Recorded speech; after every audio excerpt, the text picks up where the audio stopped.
नमस्कार, स्वागत है आपका संसद टीवी पर। मैं हूं मनोज वर्मा और आप देख रहे हैं हमारा खास कार्यक्रम मुद्दा आपका। और आज का मुद्दा जो है वो पूर्वोत्तर के 3 राज्यों से जुड़ा हुआ है। आज हम बात करेंगे पूर्वोत्तर के उन 3 राज्यों की जहां पर आज जनादेश आया है। पूर्वोत्तर के 3 राज्यों त्रिपुरा, नागालैंड और मेघालय के विधानसभा चुनावों का नतीजा लगभग आ चुका है। नागालैंड में बीजेपी और उसके गठबंधन दल एनडीपीपी ने बहुमत हासिल कर लिया है। नागालैंड में, त्रिपुरा में भी बीजेपी लगातार दूसरी बार सरकार बनाने जा रही है। त्रिपुरा ऐसा राज्य है जहां बीजेपी ने असम जैसा कमाल किया है। लगातार दूसरी बार त्रिपुरा में कमल खिला है। मेघालय में बीजेपी का प्रदर्शन हालांकि उम्मीद के मुताबिक नहीं दिखा। मेघालय में सत्ताधारी नेशनल पीपुल्स पार्टी यानी एनपीपी सबसे बड़े दल के रूप में उभरी है। दूसरे नंबर पर यूडीपी है। मेघालय के सीएम कॉनरेड संगमा और असम के सीएम हेमंत बिस्वा शर्मा की अच्छी दोस्ती मानी जाती है। यह माना जाता है कि प्रधानमंत्री नरेंद्र मोदी की लोकप्रियता, पूर्वोत्तर राज्यों में भाजपा और उसकी गठबंधन सरकारों का काम, केंद्र सरकार की योजनाओं का असर और भाजपा की सफलता का प्रमुख कारण रहे हैं। वहीं असम के सीएम हेमंत बिस्वा शर्मा की रणनीति भी एक कारण रही है। लेकिन पूर्वोत्तर के तीनों राज्यों में कांग्रेस की हार के क्या कारण हैं? त्रिपुरा में वाम दल और कांग्रेस मिलकर चुनाव लड़े पर भाजपा को नहीं रोक पाए। जाहिर सी बात है कि पूर्वोत्तर के इन 3 राज्यों के चुनाव परिणाम खास मायने रखते हैं, राष्ट्रीय राजनीति के लिहाज से भी और पूर्वोत्तर की राजनीति के लिहाज से भी। 2024 में आम चुनाव होने हैं और उससे पहले पूर्वोत्तर के इन 3 राज्यों के चुनाव परिणामों के क्या सियासी संकेत हैं, क्या संदेश है इसका और क्या असर होगा इसका क्षेत्र की राजनीति पर, राष्ट्र की राजनीति पर, इस कार्यक्रम में हमें समझने की कोशिश करेंगे। खास मेहमान हमारे साथ जुड़े हुए हैं। वरिष्ठ पत्रकार राकेश शुक्ला जी इस समय स्टूडियो मौजूद हैं। राकेश जी, आपका स्वागत है संसद टीवी पर। साथ ही वरिष्ठ पत्रकार आशुतोष झा जी से भी हम बात करेंगे। आशुतोष जी, आपका भी बहुत बहुत स्वागत है। और त्रिपुरा से मेरे साथ इस समय जुड़ी हुई हैं मनीषा पाल चौधरी जी। मनीषा जी, आपका भी स्वागत है संसद टीवी पर। और शुरुआत मनीषा जी मैं आपसे ही करूंगा क्योंकि त्रिपुरा में असम जैसा कमाल दिखा है। कमल लगातार दूसरी बार खिला है। इन चुनाव परिणामों को आप कैसे देखती हैं? क्या आकलन है आपका? समझ नहीं हो, फिर दोहराइए। जी, मैं आपसे ये जानना चाहता हूं कि वहां पर वाम दल और कांग्रेस मिलकर चुनाव लड़े त्रिपुरा में। बीजेपी लगातार दूसरी बार चुनाव जीतकर सत्ता में आ रही है। इस चुनाव परिणाम के क्या मायने हैं, क्या संदेश हैं, क्या संकेत हैं? संकेत तो अच्छी है जी। क्यों है ना, कभी भी कांग्रेस सीपीएम के साथ नहीं काम। आगे जो इतिहास है हम लोगों का, इसमें कांग्रेस सीपीएम का साथ कभी नहीं था, सीपीएम का विरोध किया था।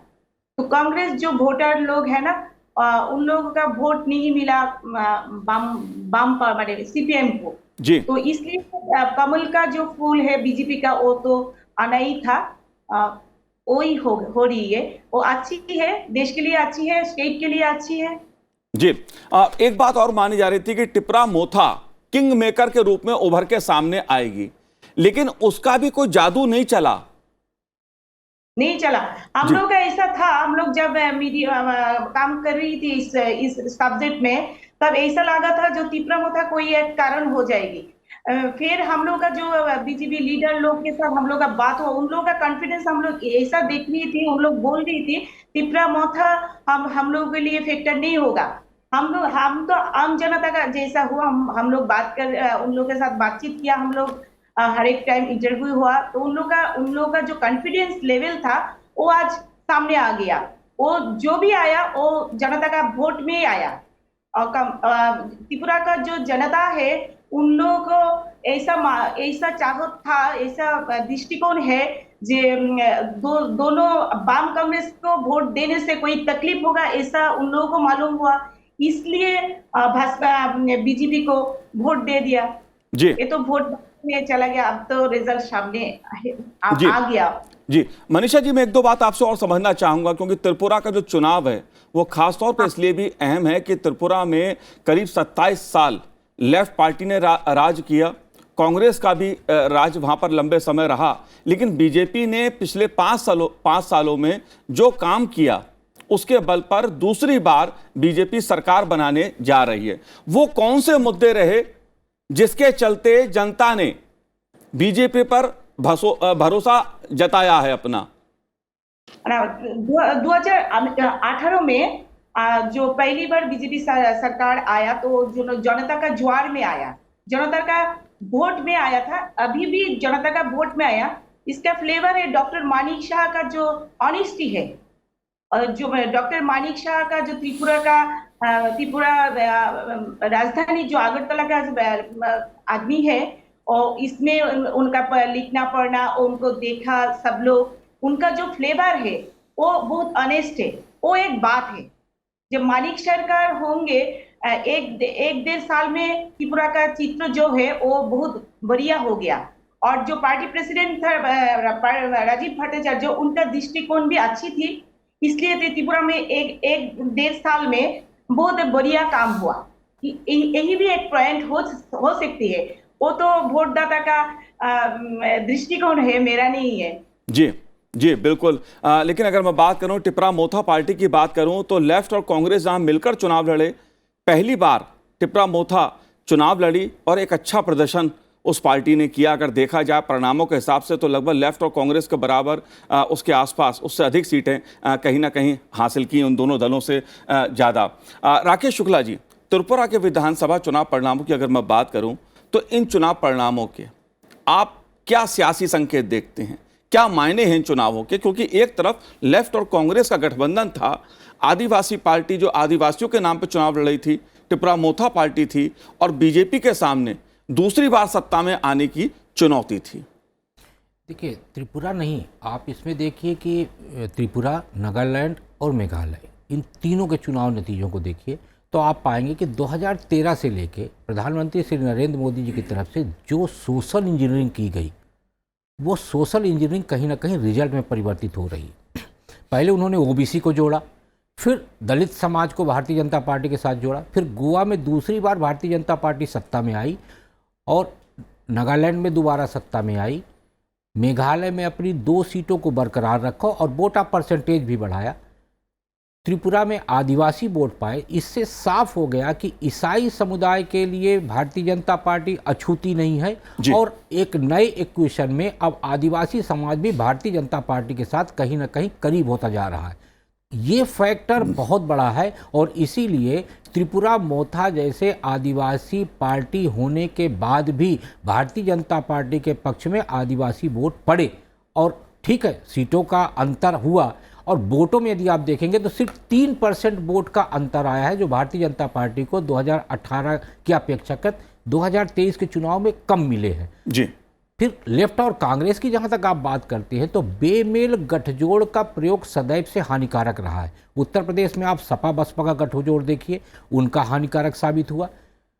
आप त्रिपुरा में देखिए तो त्रिपुरा में जो लेफ्ट और कांग्रेस का गठजोड़ है वो भी इसीलिए हानिकारक साबित हुआ क्योंकि केरल, बंगाल में लेफ्ट और कांग्रेस एक दूसरे के खिलाफ है और त्रिपुरा में भी अभी तक कांग्रेस और लेफ्ट एक दूसरे के खिलाफ चुनाव लड़ा करते थे। तो स्वाभाविक है कि वैचारिक तौर पे जब तक तालमेल नहीं होगा तो वोट ट्रांसफर नहीं होता और कार्यकर्ता पूरे मनोयोग से काम नहीं करता, और उसी का नतीजा है कि गठजोड़ का रिजल्ट जो है फायदेमंद नहीं रहा। जी, और आइए सुनते हैं माणिक शाह जी ने क्या कहा इन चुनाव परिणामों को लेकर। और ये तो जीतने के बाद ये सर्टिफिकेट मिल रहा है, इससे अच्छा ये खुशी की बात और क्या हो सकता है। और मैं माननीय प्रधानमंत्री नरेंद्र मोदी जी को मैं धन्यवाद देना चाहता हूँ और सभी को धन्यवाद देना चाहता हूँ, खास करके हमारा जो कार्यकर्ता है सबको, और हमारा national president JP Nadda ji को और अमित भाई जी को और राजनाथ जी को और सभी जो मुख्यमंत्री, हमारा ये असम के मुख्यमंत्री, मणिपुर के मुख्यमंत्री, सबको धन्यवाद देना चाहता हूँ। और जो हमारा लीडर यहाँ पर आके हम लोग को सहायता किए सबको मैं, ये जीत जो हासिल हुई है ये all credit goes to our कार्यकर्ता। जी बिल्कुल, माणिक शाह जो त्रिपुरा के मुख्यमंत्री, जिन्हें बहुत कम समय मिला मुख्यमंत्री के रूप में काम करने का, लेकिन उनके नेतृत्व में बीजेपी ने एक अच्छी जीत कह सकते हैं। हालांकि पिछली बार के मुकाबले सीटें कम हुई हैं, और अगर सहयोगी दल की बात करूं तो उसकी भी सीटें कम हुई। आशुतोष जी, आप बीजेपी के इस जो परिणाम सामने आए हैं उसमें त्रिपुरा का जो परिणाम है उसे आप कैसे देखते हैं? क्योंकि बीजेपी का एक वादा था वहां को लेकर, त्रिपुरा को लेकर दोबारा सत्ता में आना, जो जन कल्याणकारी योजना है उसको लेकर पार्टी ने बहुत बड़े बड़े वादे किए थे, दावे किए थे। आप कैसे देखते हैं इन नतीजों को? नहीं, देखिए, इस चीज़ को तो मानकर ही चलना चाहिए कि आप पहली बार सत्ता में आएंगे तो हो सकता है कि लोगों ने बदलाव के नाम पर दिया हो, कुछ करप्शन के इशू चल रहे हों उसके खिलाफ दिया हो। लेकिन अगर दूसरी बार आप फिर से सत्ता में आते हैं और बहुमत के साथ आते हैं तो इसमें तो कोई शक शुबा की कोई जगह ही नहीं बचती है कि सरकार ने काम किया होगा और लोगों ने पसंद किया होगा। बात जो है कि त्रिपुरा समेत जो उत्तर पूर्व के जो 2 और राज्य, ये आखिर क्यों इस तरीके का रिजल्ट आ रहा है? आप याद कीजिए, बहुत लंबा समय नहीं हुआ है, आप मुश्किल से 5-6 साल 7 साल गुजरे हैं कि नॉर्थ ईस्ट, पूरा का पूरा नॉर्थ ईस्ट भाजपा के लिए खाली हुआ करता था। असम से कुछ सीटें भाजपा को मिलती थी, बाकी पूरे नॉर्थ ईस्ट में भाजपा कहीं नहीं दिखती थी। आखिर क्या हुआ? ये जो बात आती है ना, कि जैसा कि आपके मानिक शाह जी ने कहा और सबसे पहले उन्होंने प्रधानमंत्री का नाम लिया जी। देखिए, क्या होता है कि जनता देखती है कि जो केंद्र में बैठी हुई सरकार है, खासतौर से मैं नॉर्थ ईस्ट की बात कर रहा हूँ, क्योंकि वहाँ हमेशा एक वो रहा है कि सेंस ऑफ डिटैचमेंट रहा है। उनको ये लगता रहता था हमेशा कि भारत का एक कटा हुआ हिस्सा कहीं है जिस पर ध्यान नहीं दिया जाता है। आप याद कीजिए कि पिछले दिनों में जो आंकड़ा है कुछ मेरे ख्याल से 50-55 के आसपास, पिछले 8-9 साल में खुद प्रधानमंत्री अगर जाते हैं नॉर्थ ईस्ट इतनी बार, और आप कंपेयर कीजिए कि उसके पहले 10 साल नॉर्थ ईस्ट से ही राज्यसभा में प्रतिनिधित्व क्या करते थे मनमोहन सिंह जी, वो कितनी बार नॉर्थ ईस्ट गए थे। जी, देखिए, लोग बहुत गहराई से चीज़ों को देखते हैं और उसको बिल्कुल। आशुतोष जी, अगर मैं बात करूं तो पिछले 8 साल में 53 बार प्रधानमंत्री नरेंद्र मोदी जी ने पूर्व उत्तर का किसी ना किसी योजनाओं को लेकर, उद्घाटन को लेकर, समारोह को लेकर दौरा किया है, प्रवास किया है, सीधे संवाद किया है पूर्व उत्तर की जनता के साथ, और यह परिणाम कहीं ना कहीं उसका संकेत है। लेकिन नागालैंड के जो चुनाव परिणाम हैं वो अपने में ऐतिहासिक माने जा रहे हैं। भाजपा और उसके गठबंधन ने बहुमत हासिल कर लिया है नागालैंड में। मेरे सहयोगी पवन इस समय नागालैंड में हैं। पवन जी, क्या समीकरण रहे, क्या संकेत हैं इस परिणाम के? मनोज जी, यहाँ बड़ी बात यह है नागालैंड में चुनाव परिणाम की कि जो अभी हाल ही में पिछले वर्ष चुनाव हुए गुजरात में मिशन रिपीट हो गया, हिमाचल प्रदेश में नहीं हुआ, उत्तराखंड में हो गया था, पर यहाँ नॉर्थ ईस्ट में जो एनडीपीपी और बीजेपी का गठबंधन है, नागालैंड में मिशन रिपीट हो गया। तो ये बड़ी बात है। अगर पूर्वोत्तर में बीजेपी और उसके सहयोगी एनडीपीपी जो है सत्ता में लौटे तो ये बड़ी बात है इस लिहाज से। अगर हम आने वाले जनरल इलेक्शंस को भी सोचे तो ये बड़ी बात है। पूर्वोत्तर में बीजेपी जो है वो अच्छा किया है काम जो परिणामों में। तो एक तो ये बड़ी बात है। दूसरी बड़ी बात ये है कि नागालैंड जो है 1963 में बना मनोज जी, उसके बाद कोई भी महिला जो है एमएलए वो विधानसभा नहीं पहुंच पाई नागालैंड की। पर इस बार नागालैंड की जनता ने 2 महिलाओं को जो है वो प्रदेश की विधानसभा में पहुंचाया है। इनमें एनडीपीपी की ही दोनों हैं, एक हेकानी जाखलू है, दीमापुर 3 विधानसभा सीट है, और एक पश्चिमी अंगामी सीट है, वहां से ये है सालू होतो आनो क्रूज। ये 2 महिलाएं हैं। खास बात ये है कि दोनों महिलाएं जो ये एनजीओ बैकग्राउंड से आती हैं।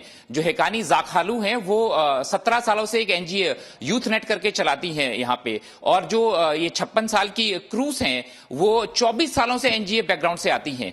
तो इन दोनों महिलाओं को पहली बार नागालैंड की जनता ने जो है विधानसभा भेजा है।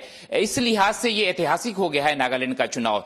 और जहां तक बात करूं मैं, एक और बड़ी बात आई है कि यहाँ का जो विपक्षी दल था मुख्य नागा पीपल्स फ्रंट, उसको मात्र 2 सीटें मिली हैं। कांग्रेस को यहाँ पे खाता भी नहीं खोल पाई नागालैंड में कांग्रेस। तो जो दोनों अपोजिशन की बड़ी पार्टियां थी वो पीछे चली गई, बल्कि एनसीपी ने 6 सीटें जीती है।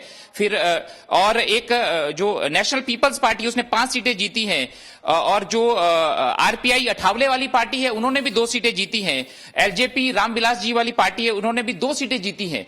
तो इस लिहाज से ये चुनाव महत्वपूर्ण हो जाता है, क्योंकि यहां पे जो मुख्य विपक्षी था एनपीएफ नागा पीपल्स फ्रंट और कांग्रेस, उनको जनता ने नहीं चुना है, सिर्फ 2 एनपीएफ को मिली है और कांग्रेस तो खाता ही नहीं खोल पाई। तो इस लिहाज से भी ये बड़ा महत्वपूर्ण है। मैंने जब चुनाव प्रचार के दौरान देखा तो यहाँ की जो महिलाएं हैं, जो यूथ है यहाँ का, और यहाँ की जो यंग लड़कियां हैं, वो अच्छा खासा उनका उत्साह इस देखने में मिला। और इन्होंने 2023 का जो ये डेमोक्रेटिक प्रोसेस हुआ नागालैंड में, उसमें बढ़ चढ़कर भाग लिया। और परसेंटेज भी इस बार जो है, क्योंकि पिछली वर्ष ये 75 से 2018 जब चुनाव हुआ था तो ये 75 से 80% के बीच में था। इस बार लगभग पवन जी, मैं आपसे एक बात और जानना चाहता हूं, क्योंकि सवाल नागालैंड का है और जो चुनाव परिणाम इसके आए पूर्वोत्तर के, वो इस लिहाज से महत्वपूर्ण है कि आखिर नागा समस्या जैसा मुद्दा एक सामने था पूर्वोत्तर के, केंद्र सरकार ने उसका समाधान जिस तरह से किया, साथ ही कौन से ऐसे मुद्दे थे जिसके चलते एनडीपीपी और भाजपा गठबंधन पर लोगों ने विश्वास अपना जताया और दूसरी बार सत्ता संभालने का मौका दिया, बहुमत दिया। मनोज जी, जैसा आपने कहा कि बड़ी बात यह है, चुनाव प्रचार के दौरान जो है बीजेपी प्रेसिडेंट जेपी नड्डा आए, जो गृह मंत्री अमित शाह, वो 2 दिन यहाँ रहे, मौन जैसे इलाके में रहे, दूधराज का इलाका है वहां पे रहे 2 दिन। प्रधानमंत्री खुद आए दीमापुर में और सभी लोगों ने जो है एएफएसपीए जो है उसकी बात करी और कहा कि ये 15 जो पुलिस स्टेशन हैं नागालैंड के, उनमें से हटा दिया गया है और 72 में से ये और भी जल्दी हटा दिया जाएगा अगले 3-4 वर्षों में। सब जो टॉप लीडरशिप है बीजेपी की तरफ से, उनसे आश्वासन दिया गया कि जो पीस और डेवलपमेंट है, जो 2 बड़े मुद्दे थे बीजेपी की और एनडीपीपी की तरफ से, यहाँ पे उस पर फोकस किया गया और ग्राउंड लेवल पे फोकस किया गया। इंफ्रास्ट्रक्चर लेवल पे सुधार होना है, रोड्स की हालत थोड़ी यहाँ ठीक नहीं है, पर जो मेन हाईवे है बड़े बड़े शहरों के, वो अच्छे हुए हैं, ऐसा लोगों का कहना है ग्राउंड लेवल पे। तो यही मुद्दे थे, वही पीस और वही डेवलपमेंट। उस पे ना सिर्फ बातें हुई बल्कि पिछले 5 वर्षों में काम भी हुआ और भी आगे करेंगे, ऐसा आश्वासन टॉप लीडरशिप की तरफ से दिया गया। यहाँ के सीएम नेफियरियो ने ऐसा कहा, बीजेपी के जो उप मुख्यमंत्री है वाई पैटन, उनकी तरफ से ऐसा कहा गया और पूरी आलाकमान, जो केंद्रीय आलाकमान है, उनका साथ रहा। और रिजल्ट हमारे सामने है कि ये जो सत्तारूढ़ दल गठबंधन था एनडीपीपी और बीजेपी का, वो दोबारा सत्ता में है और कई मायनों में ये पूर्वोत्तर। जी बिल्कुल पवन जी, अगर देखा जाए तो बीते 8 सालों में 53 बार प्रधानमंत्री जी ने खुद दौरा नॉर्थ ईस्ट का किया है। एक तरह से बात की जाए तो नॉर्थ ईस्ट जो है, पूर्वोत्तर के जो राज्य हैं, वो सीधे दिल्ली से जुड़े हैं, बात चाहे योजनाओं की हो, विकास की हो। जाहिर सी बात है, तमाम सवाल उठते हैं जब जनादेश आता है। मनीषा जी मेरे साथ जुड़ी हुई हैं। मनीषा जी, मैं आपसे एक बात जानना चाहता हूं, बात केवल त्रिपुरा की नहीं, मेघालय, नागालैंड, इन तीनों राज्यों के चुनाव परिणाम को पूर्वोत्तर की राजनीति के लिहाज से आप कैसे देखती हैं? आखिर कांग्रेस का सफाया क्यों हो गया इन तीनों राज्यों में? तीनों राज्य में तो पूर्वोत्तर का जो लोगों का फ्लेवर है, वो एक ही धरन है, जो खाना पीना है, चल रहा है, सब कुछ का। तो जो आप लोग बोल रही है, हमारे गुवाहाटी का जो असम का जो चीफ मिनिस्टर है हिमंत बिश्व शर्मा, उनका तो बहुत काम करा तीनों स्टेट में, और इसका थोड़ा सा फ्लेवर है, प्रधानमंत्री का फ्लेवर है। वो उन लोग गांव के लोग के लिए जो वादा कर रही है, उन लोग मिल रही है, घर मिल रही है, उन लोग रेशन मिल रही है, इसलिए ऐसा रिजल्ट आ गया सामने। रेशन तो चाहिए गरीब जो गांव में है उन लोगों के लिए। जी बहुत बहुत शुक्रिया आपका संसद टीवी से बात करने के लिए। जाहिर तौर पे अगर बात पूर्वोत्तर राज्यों की जाए तो पूर्वोत्तर में बात चाहे आसाम की हो या दूसरे राज्यों की, इस समय बीजेपी लगभग हर राज्य में या तो खुद सत्ता में है या अपने सहयोगी दलों के साथ सत्ता में है। कहीं ना कहीं एक बड़ा सवाल कांग्रेस पार्टी के सामने है। ये पूर्वोत्तर के राज्य कभी कांग्रेस पार्टी का गढ़ हुआ करते थे, जैसे त्रिपुरा वाम दलों का गढ़ हुआ करता था, लेकिन आज क्षेत्रीय राजनीति में बीजेपी का वर्चस्व है। बीजेपी के इर्द गिर्द हर राज्य की राजनीति घूमती है और यह माना जाता है जिसकी दिल्ली में सरकार होती है उस पार्टी का प्रभाव पूर्वोत्तर में दिखाई देता है। लेकिन एक बड़ा सवाल आशुतोष जी मैं आपसे समझना चाहूँगा और राकेश जी आपसे भी जानना चाहूँगा, पूर्वोत्तर कभी बीजेपी के लिए एक बड़ी चुनौती माना जाता था। अगर बात सामाजिक समीकरण की मैं करूँ उस लिहाज से भी, धार्मिक दृष्टि से की जाए बात उस लिहाज से भी, ऐसा क्या हुआ कि बीजेपी पूर्वोत्तर में छा गई, कमल खिल रहा है हर जगह? देखिए, ये बात तो आपने भी दोहराई कि कनेक्ट बनाने की जो बात होती है कि जनता में आखिर भरोसा कैसे जमने लगा, क्योंकि ये ये कहना पूरी तरीके से भी ठीक नहीं होगा कि केंद्र में जिसकी सत्ता होगी पूर्वोत्तर में उसका आधिपत्य दिखेगा, क्योंकि रीजनल पार्टीज आज के भी जो रिजल्ट आए हैं आप देखिए, रीजनल पार्टीज की एक अहमियत होती है जी। लेकिन और जो चौंकाने वाली बात है, एक तरफ बीजेपी ने कनेक्ट बना लिया, दूसरी तरफ कांग्रेस ने कनेक्ट बिल्कुल कैसे खो दिया। क्योंकि आप देखिए नागालैंड की आप चर्चा अभी कर रहे थे, नागालैंड में जो अन्य का जो एक आंकड़ा दिखा रहा है उसमें 20 से ज़्यादा सीटें हैं, 21 या 22 सीटें दिखा रहा है, और कांग्रेस में 0 दिखा रहा है। उस अन्य में जानते हैं कौन कौन है?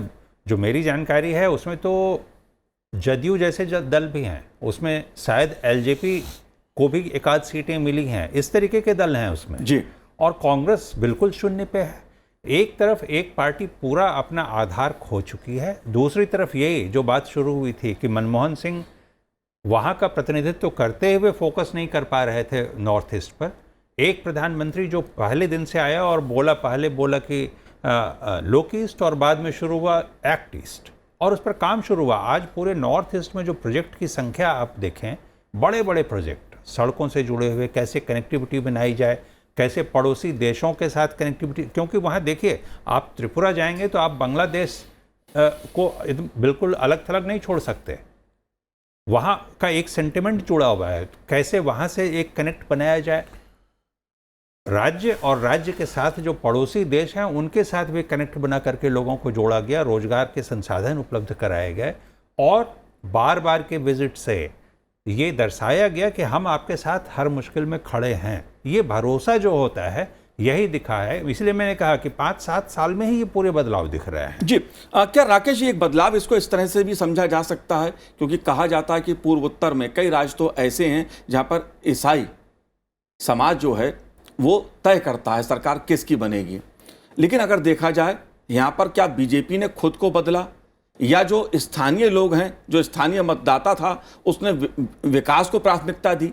क्योंकि जो वोटिंग पैटर्न दिखा रहा है उसमें ये बात ठीक है कि स्थानीय जो दल थे उन्होंने महत्वपूर्ण भूमिका निभाई है और कुछ सीटें हासिल की हैं, कहीं कहीं तो सत्ता में मुख्य भागीदारी उन्हीं की है, लेकिन बीजेपी के मामले में इसको आप कैसे देखते हैं, इस बदलाव को? देखिए, सोशल और डेवलपमेंट ये दोनों दृष्टि से महत्वपूर्ण है। नागालैंड और असम के बीच में आप देखिए लगातार विवाद की स्थितियाँ होती थी सीमा को लेके, और विवाद इस हद तक रहता था कि दोनों तरफ की पुलिस सीमा पे खड़ी रहती थी और उस तरीके से एक दूसरे को देखती थी जैसे वो दो पड़ोसी दुश्मन देश हों। आज वो विवाद नहीं है। पिछले 1.5 साल में आप देखेंगे तो नागालैंड और असम के बीच में विवाद का कोई भी मसला नहीं आया, यानी कि दोनों राज्य सरकारों ने मिलकर सुलझाया। और क्यों सुलझा वो मामला? क्योंकि दोनों जगह भारतीय जनता पार्टी की सरकार थी। तो ये एक बड़ा विषय हो गया। तो अब कनेक्टिविटी जो है, असम से नागालैंड आना जाना आसान हो गया है, तो डेवलपमेंट के रूप में। फिर दूसरा आप देखिए कि जोगी घोपा जो असम है, असम के जोगी घोपा में मल्टी मॉडल लॉजिस्टिक पार्क बन रहा है, जो देश का पहला मल्टी मॉडल लॉजिस्टिक पार्क है, जहां रोड, रेल, पोर्ट और आपका एयरपोर्ट, ये चारों कनेक्टिविटी हैं। मेघालय पड़ोसी राज्य है, अब मेघालय और असम बिल्कुल जुड़े हुए हैं। 40 किलोमीटर की रेंज में ये दोनों मल्टी मॉडल लॉजिस्टिक पार्क का फायदा मिलेगा। मेघालय का जो मूल है वो 2 चीज़ों पे है, खनिज और टूरिज्म। गारो हिल और इसके अलावा तमाम ऐसे टूरिस्ट के सेंटर हैं जहां टूरिस्ट के आने जाने और उनकी सुविधाओं को लेके विशेष ध्यान दिया गया। और वो विशेष ध्यान किस बात का दिया गया? कि कनेक्टिविटी स्मूथ हो, कनेक्टिविटी सड़क की स्मूथ हो और कनेक्टिविटी आपके एयर कनेक्टिविटी स्मूथ हो। तो असम और मेघालय के बीच के रिश्ते जो है कनेक्टिविटी के बहुत अच्छे हुए हैं। फिर जब आप मेघालय जाते हैं तो वहाँ से त्रिपुरा की कनेक्टिविटी आपकी बहुत अच्छी हो रही है।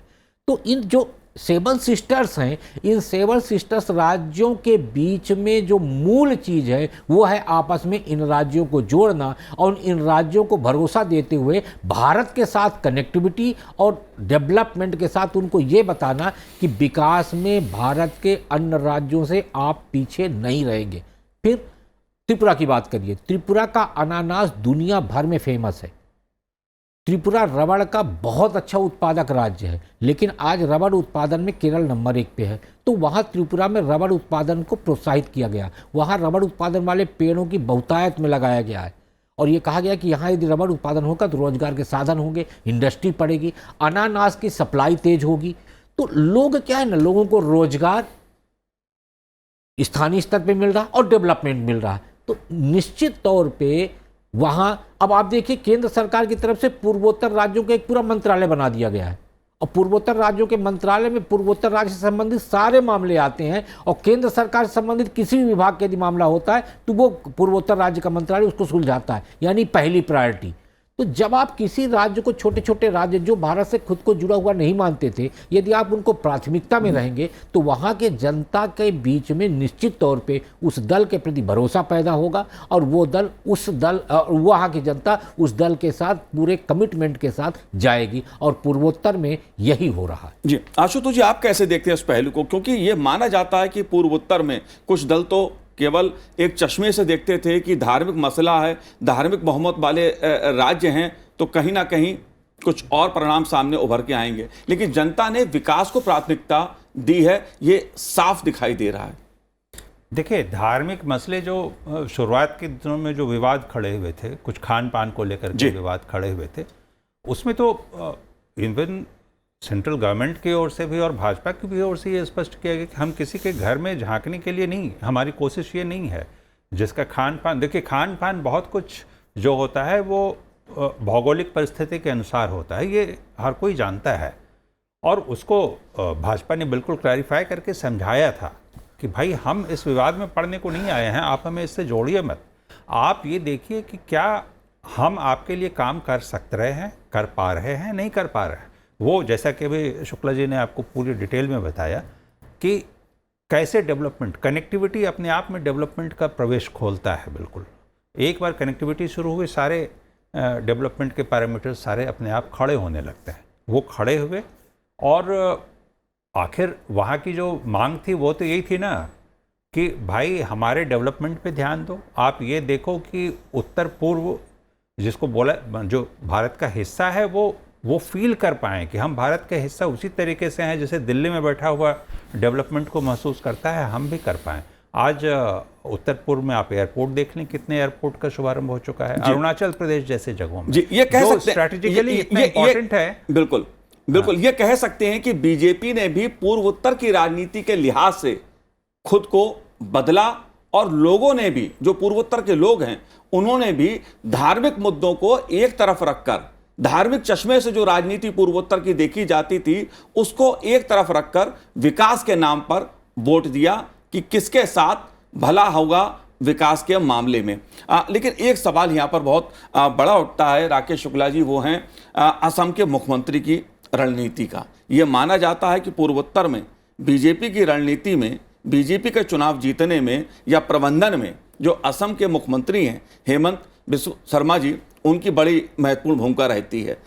इस रणनीति को आप कैसे देखते हैं, क्योंकि एक केवल हेमंत बिस्वा जी ही नहीं, तमाम कांग्रेस के नेता ऐसे हैं जो आज बीजेपी के साथ खड़े हैं या कांग्रेस का साथ छोड़ गए हैं, क्या इसने भी एक बहुत बड़ी भूमिका निभाई है? हाँ देखिए, पूर्वोत्तर में देखिए तो केंद्र सरकार की नीति और भारतीय जनता पार्टी की कूटनीति, ये दोनों ने मिलके वहाँ पे भारतीय जनता पार्टी को सफल बनाया है। और पूर्वोत्तर की कूटनीति का कहना चाहिए अमलीकरण करने का जिम्मेदारी हेमंत बिस्वा शर्मा जी को दी गई थी। हेमंत बिस्वा शर्मा, कोई इसमें दो राय नहीं है कि पूर्वोत्तर के लगभग राज्यों में, मतलब असम, मेघालय, त्रिपुरा, मणिपुर और आपके नागालैंड, यहाँ हेमंत बिस्वा शर्मा जी का अच्छा प्रभाव है, राजनीतिक तौर पे भी और सामाजिक तौर पे भी। तो वहाँ के जो अन्य राजनीतिक दल के लोग हैं, वो राजनीतिक दलों का संपर्क भी हेमंत जी के साथ बहुत अच्छा है। हेमंत जी जब कांग्रेस में थे तो कांग्रेस छोड़ने का सिर्फ एक कारण उन्होंने बताया था, सम्मान। और जो भी वहाँ से कांग्रेस छोड़ के भारतीय जनता पार्टी या किसी भी दल में, छोटे क्षेत्रीय दलों में गए हुए हैं, उन सब ने सिर्फ एक ही मुद्दा उठाया है, और वो है सम्मान। यानी कांग्रेस पार्टी अपने नेताओं का सम्मान नहीं कर पाई, और इसी वजह से आज वो रसातल पे चली गई। और जो कांग्रेस पार्टी इन राज्यों पे सत्ता में थी, आज वो विपक्ष के लिए भी ललायित है। तो ये इंजीनियरिंग की जहाँ तक बात है, और हेमंत जी की जो भूमिका है, वो भूमिका इसलिए महत्वपूर्ण हो जाती है क्योंकि भारतीय जनता पार्टी अपनी कूटनीति को अमल में लाने की जिम्मेदारी हेमंत जी। यहाँ पर एक सवाल मैं आपसे जानना चाहता हूँ त्रिपुरा की राजनीति के मामले में, कि अगर बीजेपी का पूर्वोत्तर में, त्रिपुरा में काम अच्छा था तो बीच में अपना मुख्यमंत्री क्यों बदलना पड़ा? क्या ये कौन सी रणनीति थी, कौन सी कूटनीति थी ये? हाँ, ये आपने बिल्कुल सही कहा क्योंकि पिछले 4 साल का कार्यकाल देखिए तो आप ये पाएंगे कि त्रिपुरा में जो मौजूदा मुख्यमंत्री थे विप्लव देव जी, उनके खिलाफ बहुत असंतोष था। और असंतोष इस चरम पे था कि वहाँ के 12 से 14 एमएलए दिल्ली में डेरा डाल के बैठे हुए थे 15 दिन तक। अमित शाह जी के साथ मीटिंग हुई, हेमंत बिश्व शर्मा जी के साथ मीटिंग हुई, और उसके बाद फिर कहीं ना कहीं उनको ये इंश्योर किया गया कि हम वहाँ चेहरा बदलेंगे। वहाँ पार्टी को लेकर असंतोष नहीं था, व्यक्ति को लेकर संतोष था। और इसी वजह से 1 साल पहले विप्लव देव जी को वहाँ से हटाया गया। लेकिन देखिए, कूटनीति को यही समझिए कि विप्लव देव जी को मुख्यमंत्री पद से हटाने के बाद दिल्ली लाया जाता है और उनके लोगों में असंतोष ना आए इसलिए उनको राज्यसभा सदस्य बनाया जाता है, और वहाँ जो उनके खिलाफ लोग थे उनकी संतुष्टि के लिए वहाँ नया मुख्यमंत्री बनाया जाता है। तो आज जो त्रिपुरा का रिजल्ट आप देख रहे हैं उसी कूटनीति के कारण ही है कि विप्लव देव के लोगों के मन में भी कोई नाराजगी नहीं है, और जो उनके खिलाफ लोग थे वो भी टूट के बाहर इसलिए नहीं गए क्योंकि उनकी बात भी भारतीय जनता पार्टी में सुनी गई। जी, कह सकते हैं कि बीजेपी ने अपनी कमियों को भी संभालने की कोशिश की, एक संतुलन बनाने की कोशिश की, क्षेत्रीय दलों को भी साधा, खुद को भी खड़ा किया, अपने विकास को भी मुद्दा बनाया, और प्रधानमंत्री नरेंद्र मोदी जी सहित तमाम बीजेपी के नेताओं ने लगातार पूर्वोत्तर से संपर्क बनाए रखा। दूसरी ओर कांग्रेस पार्टी, कांग्रेस की बात मैं इसलिए कर रहा हूं कि इन तीनों राज्यों में कांग्रेस के लिए बेहद निराशाजनक परिणाम रहे हैं। यह बात इसलिए भी उठ रही है क्योंकि हाल ही में राहुल गांधी जी ने एक भारत जोड़ो यात्रा की थी जिसकी खासी चर्चा हुई, और कहीं ना कहीं कांग्रेस पार्टी को यह उम्मीद रही होगी कि इन 3 राज्यों में, हालांकि राहुल जी अपनी भारत जोड़ो यात्रा लेकर पूर्वोत्तर नहीं गए थे, कि अच्छे परिणाम, अच्छी खबरें कांग्रेस पार्टी को मिलेंगी। लेकिन त्रिपुरा में वाम दलों के साथ गठबंधन के बाद भी कांग्रेस को निराशा हाथ लगी। मेघालय में पिछली बार कांग्रेस की सीटें ज्यादा थी, इस बार और कम हो गई, और नागालैंड में तो कांग्रेस साफी हो गई। आशुतोष जी, कांग्रेस की राजनीति की मैं बात करूं, कांग्रेस राष्ट्रीय दल की बात, एक समय राष्ट्रीय दल माना जाता था, आज भी राष्ट्रीय दल है कांग्रेस पार्टी, लेकिन कहीं ना कहीं जो परिणाम पूर्वोत्तर राज्यों के हैं वो इस राष्ट्रीय दल कांग्रेस पार्टी के नेतृत्व पर सवाल खड़ा करता है, रणनीति पर सवाल खड़े करता है।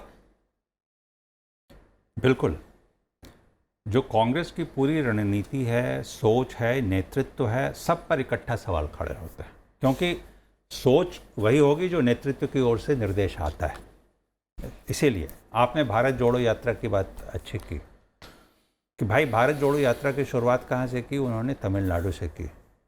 जो पहला सवाल लोगों के मन में भी उस समय आने लगा था कि अगर राजनीतिक रूप से इसको देखें कि क्या भारत जोड़ो की, क्योंकि वैचारिक मतभेद और इसकी बात ज़्यादा राहुल गांधी किया करते थे, तो उनको सबसे ज़्यादा इसकी कमी कि वहाँ भारत नहीं जुड़ा है वो वहाँ सबसे पहले तमिलनाडु में दिखा, फिर इनको केरल में दिखा, और इस तरीके से कई राज्यों में दिखा है इनको। खैर जो भी है, बात यह है कि जो कुछ उन्होंने बात की, लोगों के सामने बात रखी, और बाद में संसद में भी उन्होंने अपनी बात रखी, क्या लोग उससे कनेक्ट कर पा रहे हैं? क्या जनता के मुद्दों को वो उठा पा रहे हैं? जी बिल्कुल, समझकर। बिल्कुल आशुतोष जी, आपका बहुत बहुत शुक्रिया। राकेश शुक्ला जी, आपका भी बहुत बहुत शुक्रिया।